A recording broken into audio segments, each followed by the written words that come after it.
नमस्कार, मैं हूँ शिवानी और हम देख रहे हैं एथिक्स। आज हम कोई क्वेश्चन डिस्कस नहीं करने वाले हैं। आज मैं बस आपको आंसर का फॉर्मेट बताने वाली हूँ कि कैसे आंसर लिखना चाहिए और कौन सी मिस्टेक अवॉइड करनी चाहिए। इसी पे ये वीडियो बनेगा। तो सेक्शन फर्स्ट जो सेक्शन ये है उसमें कैसे आंसर लिखना है, इसका फॉर्मेट है। तो जब भी हम आंसर लिखते हैं क्वेश्चन मतलब सेक्शन ये में दो टाइप के क्वेश्चंस आते हैं। एक तो एक मतलब थिंकर बेस्ड होता है, जैसे कि कोट वो आते हैं उस पे बेस्ड होता है, और दूसरा एक है थेरोटिकल, मतलब थेरोटिकल इस पे क्वेश्चंस आते हैं। तो दो टाइप के क्वेश्चंस होते हैं और उसको हमें टैकल करना होता है। तो देखो, फर्स्ट मतलब सेक्शन ये में क्वेश्चन हमेशा ऐसे होते हैं, 1A 1B ऐसे क्वेश्चंस होते हैं, फिर 2A 2B ऐसे क्वेश्चंस आने लगते हैं। तो हमें ऐसे करके मतलब 6A और 6B तक आते हैं। तो ऐसे लगभग 12 या 13 क्वेश्चन हो जाते हैं सिंगली अगर देखा जाए तो इनको मतलब हर क्वेश्चन को हमें 150 वर्ड्स में लिखना होता है। और इनका देखा जाए तो ये 10 मार्क्स क्वेश्चन होते हैं, हर एक क्वेश्चन को 10 मार्क्स मिलते हैं। तो ऐसे 12 क्वेश्चन हमें मतलब मोस्टली लिखने होते हैं। और इसके लिए 2 पेजेस प्रोवाइड किए जाते हैं, जो मतलब एग्ज़ाम जो कंडक्ट करते हैं उनके द्वारा हमें 2 पेजेस प्रोवाइड किए जाते हैं कि एक आंसर को 2, तो 2 पेजेस में वो आंसर हमें लिखना होता है।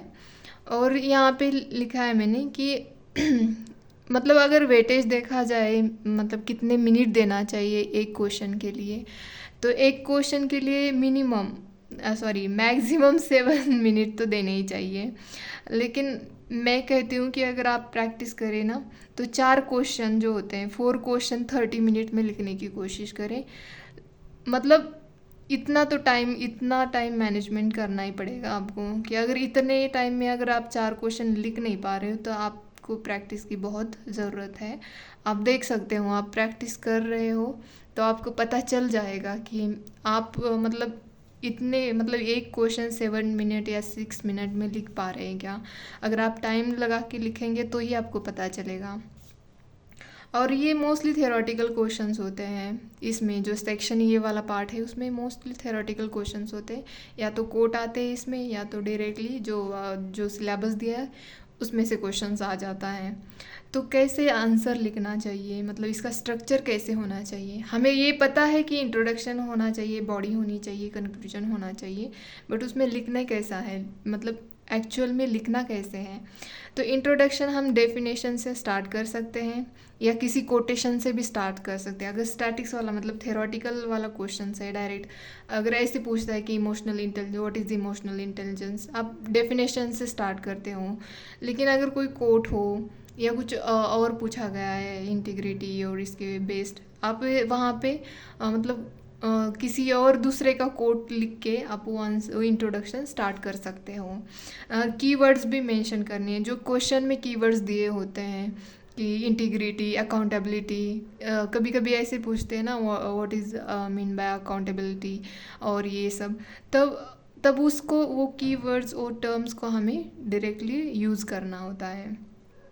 और फिर बॉडी में हमें क्या लिखना है कि जैसे बॉडी हम लिखते हैं कि मतलब पॉइंट्स में लिखते हैं, पहले हेडलाइन डाल दी, फिर बाद में 1 2 3 ऐसे करके, या कोई कोई ऐसे भी करके, ये रोमन वाले भी डालते हैं, कोई ऐसे पॉइंट्स देते हैं ऐसे ऐसे करके।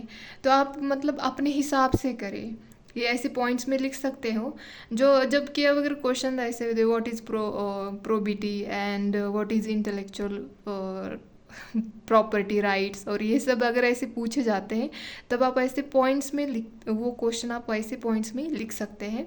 लेकिन जब कोट पूछा जाता है तो कभी कभी हम पॉइंट्स में लिख नहीं पाते उसको, तभी पैराग्राफ्स में ही लिखना पड़ता है। जैसे अगर मेरा आप लोग 51 क्वेश्चन डिस्कशन देखो तो उसमें मैंने ऐसे ही पॉइंट्स में नहीं लिखा है, मतलब पैराग्राफ टाइप में ही लिखा है वो क्वेश्चन और एग्जाम्पल दिए हैं। तो हम जब कोट दिया जाता है, कोट के ऊपर क्वेश्चन पूछा जाता है हमें, तो वैसे ही हमें पैराग्राफ्स टाइप में लिखना पड़ता है। तो मतलब मैंने यहाँ पे लिखा है कि डिपेंड्स ऑन क्वेश्चन, मतलब क्वेश्चन कैसे पूछा जाता है उसके ऊपर ऊपर बेस्ड होता है कि पॉइंट्स में लिखना है या पैराग्राफ्स में लिखना है ये। और हमें मैक्सिमम 2 तो एग्जाम्पल देने ही देने होते हैं। जब भी हम कोई क्वेश्चन लिख रहे हैं तो वहाँ पे 2 एग्जाम्पल तो होने होने चाहिए। और आप वहाँ पे चार्ट बना सकते हैं, डायग्राम बना सकते हैं उसमें, ताकि आपका आंसर थोड़ा यूनिक लगे और उससे अच्छे मार्क्स मिले आपको। और जब भी आप ऐसे कीवर्ड्स और कोई टर्म्स ऐसे यूज़ कर रहे हो या किसी का कोट यूज़ कर रहे हो तो उसको अंडरलाइन करें नीचे से ऐसे। और प्लीज़ कृपा करके, मतलब जब भी आप इंट्रोडक्शन लिखते हैं वहाँ पे कोई चार्ट और कोई डायग्राम नहीं बनानी है। इवन कंक्लूजन भी करते हैं तब भी वहाँ पे कोई डायग्राम कोई चार्ट नहीं बनाना है हमें। तो ये, और दूसरा है स्पेलिंग मिस्टेक अवॉइड करें। वैसे मैंने कल कल के क्वेश्चन डिस्कशन में ये बताया है कि स्पेलिंग मिस्टेक भी अवॉइड करनी है। हालांकि कितनी भी प्रैक्टिस करो, अगर आप 7 मिनट में एक क्वेश्चन लिख रहे हो ना, तो आपके स्पेलिंग मिस्टेक होने की चांसेस ज़्यादा होते हैं। जहाँ पे ये लिखना होता है वहाँ पे ये लिख देते हैं, जहाँ पे ये लिखना होता है वहाँ पे ये लिख देते हैं। कभी कभी आय और ई में भी हम मतलब मिस्टेक कर देते हैं। तो ऐसी मिस्टेक हमें अवॉइड करनी है।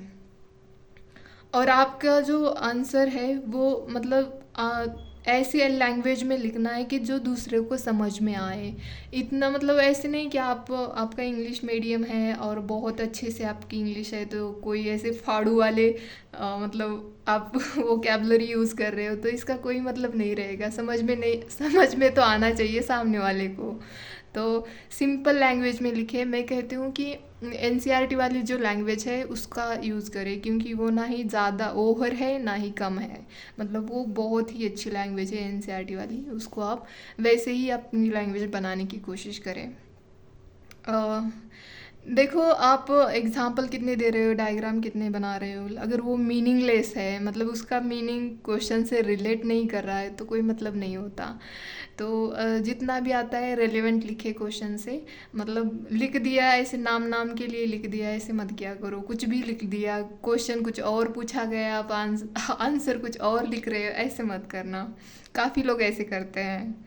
और लास्ट में हमें कंक्लूजन करना है। और जल्दी जल्दी में भूल जाते हैं। मैं लोगों का क्या कहूँगी, मैं खुद ही भूल जाती थी कंक्लूड करना और तुरंत सेकंड क्वेश्चन पे जंप करती थी। तो ऐसे नहीं करना है। मतलब एटलीस्ट 1-2 लाइन में तो कंक्लूड कर ही देना है। और कंक्लूजन में सबसे बेस्ट वे है कि कोई मतलब महात्मा गांधी का कोट हो, सॉरी महात्मा गांधी जी का कोट हो, कोई और मतलब संस्कृत वाला कोट हो। लोग बहुत सारे यूज़ करते हैं तो ऐसे कोट से भी आप कंक्लूड कर सकते हो। और भी दूसरे जो स्वामी विवेकानंद है और हमारे जो थिंकर्स हैं, इंडियन थिंकर्स हो या जो अदर थिंकर्स हैं, उनके भी कोट से आप कंक्लूड कर सकते हो। तो ऐसे इसका फॉर्मेट है। 150 वर्ड्स में लिखना है। अगेन मैं बता रही हूँ 2 पेजेस में, मतलब भर भर के नहीं लिखना है, खुली खुली स्पेस रख के भी आप लिख सकते हो अच्छे से। अगर आपको नहीं पता है तो आप मेरे क्वेश्चन जो है वो भी देख सकते हो, और किसी अगर अदर टॉपर्स के देखने हैं तो उनके भी देख सकते हो।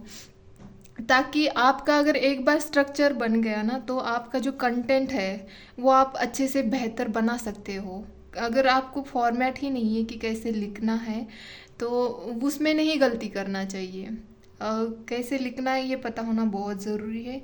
फॉर्मेट में गलती नहीं करनी है। और जो हमारा सेक्शन बी है उसमें उसका हम कर देंगे नेक्स्ट टाइम पे। मैं उसके लिए भी वीडियो अपलोड कर दूँगी।